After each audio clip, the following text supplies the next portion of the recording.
Welcome everyone. और आज हम लोग पढ़ेंगे लॉग एंड एंटी लॉग, जो आपके केमिस्ट्री के जो चैप्टर्स है, इलेक्ट्रोकेमिस्ट्री और केमिकल काइनेटिक्स, इसके लिए ये बहुत ही इंपॉर्टेंट है। तो आज हम लोग सीखेंगे लॉगरिथम और एंटी लॉगरिथम कैसे निकालते हैं। ठीक है, तो सबसे पहले समझते हैं कि लॉग का मतलब क्या है। Log A to base b equal c, इसका मतलब क्या है। तो इसका मतलब यही है कि बी का पावर क्या होगा कि ए आएगा। ठीक है, उसी को कहते हैं log of a to the base b, और वो होता है सी। तो इसमें जो ए है वो इनपुट है, सी आउटपुट है, और बी जो है बेस है। ठीक है, तो ये लॉग का मतलब हुआ। अब लॉग दो तरह के होते हैं, जिसमें कि बेस ई जब यूज़ करेंगे तो उसको नेचुरल लॉग कहेंगे, और जब बेस 10 यूज़ करेंगे तो उसको कॉमन लॉग कहेंगे। Natural logarithm, common logarithm. और जो नेचुरल लॉगरिथम है उसको डिनोट करते हैं एल एन से, और जो कॉमन लॉगरिथम है उसको डिनोट करते हैं लॉग से। ठीक है, तो ये जो ई बेस है इसको हम जनरली मैथ में यूज़ करते हैं, और जो 10 है इसको हम केमिस्ट्री में यूज़ करते हैं। तो ये दो तरह के लॉग हो गए। अब इसके बाद देखते हैं और आगे कुछ रूल्स हैं, लेकिन उससे पहले ये समझिए कि लॉग ई जो है वो 10 में कैसे कन्वर्ट होगा। तो लॉग ई इक्वल 2.303 लॉग 10। जब लॉग 10 में बेस ई को बेस 10 में कन्वर्ट करना होगा तो 2.303 से मल्टीप्लाई कर देंगे, और जब लॉग बेस 10 को लॉग ई में कन्वर्ट करना होगा तो 2.3063 से डिवाइड कर देंगे। अब कुछ रूल्स है लॉग के, वो देख लेते हैं। तो लॉग ए बी इसको हम इस तरह लिख सकते हैं, log a plus log b. Now next one, log a by b को हम log a minus log b लिख सकते हैं। अब लॉग 10 टू बेस 10, यहाँ पे आउटपुट भी 10 है और बेस भी 10 है, तो 10 का क्या पावर होगा कि 10 ही आएगा, तो 1। तो इसलिए जब सेम बेस और सेम आउटपुट हो, इनपुट हो, तो वो उसका जो आउटपुट होगा वो 1 होगा। Log 10 to base 10 1।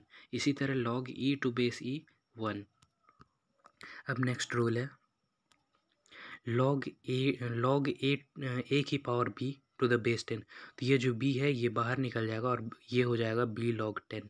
सबके डेरिवेशंस हैं, वो डिटेल में जाना पड़ेगा। ठीक है, अभी हम केमिस्ट्री के लिए ओवरव्यू पढ़ रहे हैं लॉगरिथम का, मैथ्स के लिए अलग से डिटेल में रहेगा। अब नेक्स्ट जो रूल है वो ये है, बेस चेंज रूल इसको कहते हैं। लॉग बी टू बेस ए लिखा हुआ है, इसको हम इस तरह से लिख सकते हैं, log B to base E into log E to base A. तो देख सकते हैं कि ये जो ये ई और ई कट जा रहा है, और ए जो है अभी भी बेस है और बी इनपुट है। तो इस तरह से आप इसको याद रख सकते हैं।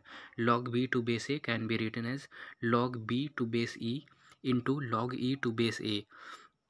अब इसके बाद एक और सेवन्थ रूल है, जिसमें कि लॉग ए की पावर ए को हम 1 log A to base E लिख सकते हैं। तो उस रूल के हिसाब से log B to base A इसको हम लिख सकते हैं log B to base E upon log A to base E. तो अब नेक्स्ट वो वाला रूल देख लेते हैं, सेवन्थ नंबर। तो सेवन्थ रूल यही है कि log B to base A जब होगा तो इसको हम जब रेसिप्रोकल करेंगे तो क्या होगा कि जो बेस है वो इनपुट बन जाएगा और इनपुट बेस बन जाएगा। तो log B to base a को हम लिख सकते हैं 1 log A to base b. अभी एट्थ नंबर है ये, इसमें क्या है कि लॉग एन है टू बेस ए की पावर के। तो इसका जो आउटपुट होगा इसको हम इस तरह से लिख सकते हैं, 1/k log N to base A. ये जो के है इसके रेसिप्रोकल से मल्टीप्लाई कर देंगे log N to base a को। ठीक है, तो log N to base a की पावर के अगर है तो इसको हम ऐसे लिख सकते हैं, 1/k log N to base A. तो यहाँ पे आपके 8 रूल्स कंप्लीट हो गए, और यही सारे बेसिक रूल्स हैं। और अब इसके बाद हम कुछ लॉगरिथम के वैल्यूज़ को याद करेंगे, जिसमें बेस 10 के लिए, ये केमिस्ट्री के लिए है, सारे बेस 10 है। ठीक है, तो log 1 to the base 10 zero होता है, 10 का पावर क्या होगा कि 1 आएगा तो जीरो, तो इसलिए log 1 to base 10 zero. Now log 2 to base 10, तो इसका वैल्यू होता है 0.301। और कुछ लॉग के वैल्यूज़ आपको याद करने होंगे, जैसे जो जो इम्पोर्टेंट है, जो याद करना होगा वो हम अभी मार्क कर देते हैं। जैसे कि ये log 2, इसका वैल्यू याद करना होगा, और फिर log 3 टू बेस 10 इसका वैल्यू होता है 0.477, तो इसको भी याद करना पड़ेगा। और बाकी एक है log 7, तो वो आगे बताएंगे। और बाकी सारे जो हो गए, जैसे कि ये सब हो गए, log 4 हो गए, तो इसको कैलकुलेट कर सकते हैं कैसे। तो log 4 को हम लिख सकते हैं 2 log 2 टू द बेस 10, और इसको 2 इंटू 0.301 से मल्टीप्लाई कर देंगे तो log 4 का वैल्यू निकल जाएगा 0.602। अब इस log 5 का भी वैल्यू जो है आपको याद रखना पड़ेगा, और नहीं तो इसको कैलकुलेट भी कर सकते हैं। तो इसको याद रख लीजिए, log 5 का जो वैल्यू होगा वो होता है 0.69, और इसको हम ये राउंड ऑफ करके लिख सकते हैं 0.7। तो log 2, log 3, log 5 इसका वैल्यू आपको याद रखना होगा, और log 7 का भी। ये 4 वैल्यूज़ याद रखिए। इसके अलावा जितने भी है वो सारे के सारे कैलकुलेट किए जा सकते हैं। जैसे log 6 को हम लिख सकते हैं log 2 इंटू 3, जिसको कि हम और सिंप्लीफाई करके लिख सकते हैं log 2 to base 10 plus log 3 to base 10। अब log 2 का वैल्यू होता है 0.301 और log 3 का 0.477, दोनों को ऐड कर दीजिए तो 0.778 आ जाएगा log 6 का वैल्यू। अब नेक्स्ट 7th नंबर, log 7 का वैल्यू होता है 0.85। अब log 8 को हम लिख सकते हैं log 2 की पावर 3 टू द बेस 10, तो 3 बाहर निकल जाएगा ऊपर वाले रूल से, और इसको हम लिख सकते हैं 3 into log 2 to the base 10। अब इसको log 2 का वैल्यू होता है 0.301, तो इसलिए हम 3 से मल्टीप्लाई कर देंगे 0.301 को, और वैल्यू आ जाएगा log 8 का 0.903। अब है log 9 का वैल्यू, तो log 9 तो इसको हम लिख सकते हैं log 3 की पावर 2, तो ये हो जाएगा 2 log 3, और log 3 का वैल्यू होता है 0.477, तो इसलिए इसका वैल्यू हो जाएगा 0.954 2 से मल्टीप्लाई होकर के। तो log 9 का वैल्यू निकल के आ गया 0.954। और log 10, अब बच गया log 10 टू द बेस 10, तो सेम बेस सेम इनपुट, उसका तो वैल्यू क्या हो जाएगा 1 हो जाएगा log 10 टू बेस 10। तो ये सारे वैल्यूज़ हो गए log के। और अब इसके बाद है एंटी लॉग कैसे निकालते हैं। तो एंटी लॉग के लिए देखिए, जैसे एंटी लॉग 5.3 का निकालना है, तो इसमें क्या करेंगे कि 5.3 को हम होल और फ्रैक्शनल में तोड़ देंगे। एंटी लॉग ब्रैकेट के अंदर 5 प्लस 0.3, इसको लिख सकते हैं इस तरह। अब क्या करेंगे कि 5 को हम लिख सकते हैं log 10 की पावर 5 टू द बेस 10, वही चीज़ है, प्लस ये 0.3 जो है ये log 2 का वैल्यू है, तो यहाँ पे हम log 2 लिख सकते हैं 0.3 के जगह पे। अब ये log a plus log b है, तो इसको log a भी लिख सकते हैं। तो anti log under bracket log, और इसको लिख सकते हैं log a plus log b को log a भी लिख सकते हैं। तो इस तरह लिख सकते हैं log 2 इंटू 10 की पावर 5।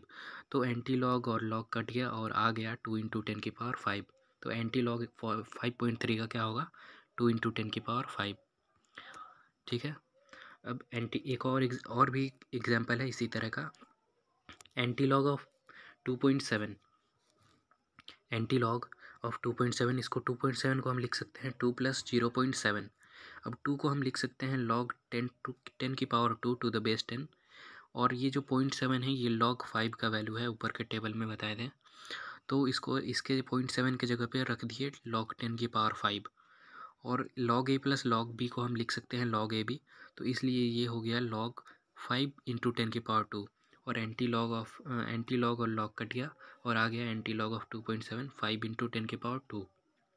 अब नेक्स्ट है एंटी लॉग ऑफ -4.7, तो इसमें माइनस लगा हुआ है, तो अब कैसे करेंगे।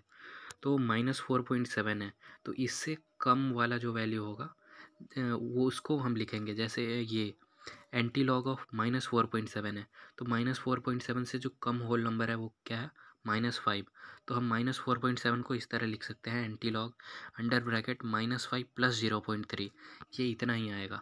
ठीक है। तो एंटी लॉग अब क्या करेंगे, -5 को हम लिख सकते हैं log 10 की power -5 to the base 10, plus 0.3 जो है वो log 2 का वैल्यू है, तो उसके जगह पे लिख दिए log 2। अब हम log a plus log b को लिख सकते हैं log a b, तो इसलिए ये हो जाएगा log 2 इंटू 10 की पावर -5। एंटी लॉग कट गया और आ गया 2 इंटू 10 की power -5, which is the anti log of -4.7। अब एक और इसी तरह का निगेटिव वाला एक एग्जाम्पल है एंटी लॉग का, वो है -8.15 का एंटी लॉग निकालना है। तो -8.15 इसमें भी फिर से वही -8.15 से जो कम होल है वो कौन सा है, -9। तो इसलिए -8.15 को हम लिख सकते हैं -9 + 0.85, ठीक है। और अब क्या करेंगे, ये जो -9 है इसको हम लिख सकते हैं log 10 की power -9 to the base 10 plus 0.85 जो है वो log 7 का वैल्यू है। तो उसको ये 0.85 की जगह पे रख दिए log 7 टू द बेस 10। और अब log a plus log b है, तो इसके जगह पे हम लिख सकते हैं log ab। तो इसको लिख सकते हैं log 7 इंटू 10 की power -9। Anti log log cut गया और आ गया 7 इंटू 10 की पावर -9। तो एंटी लॉग ऑफ -8.15 क्या हो जाएगा, 7 इंटू 10 की पावर -9। तो इस तरह से लॉग और एंटी लॉग दोनों ही ख़त्म हुआ। और ये केमिस्ट्री के लिए, इलेक्ट्रोकेमिस्ट्री और केमिकल काइनेटिक्स के न्यूमेरिकल्स के लिए बहुत ही मोस्ट इम्पॉर्टेंट है।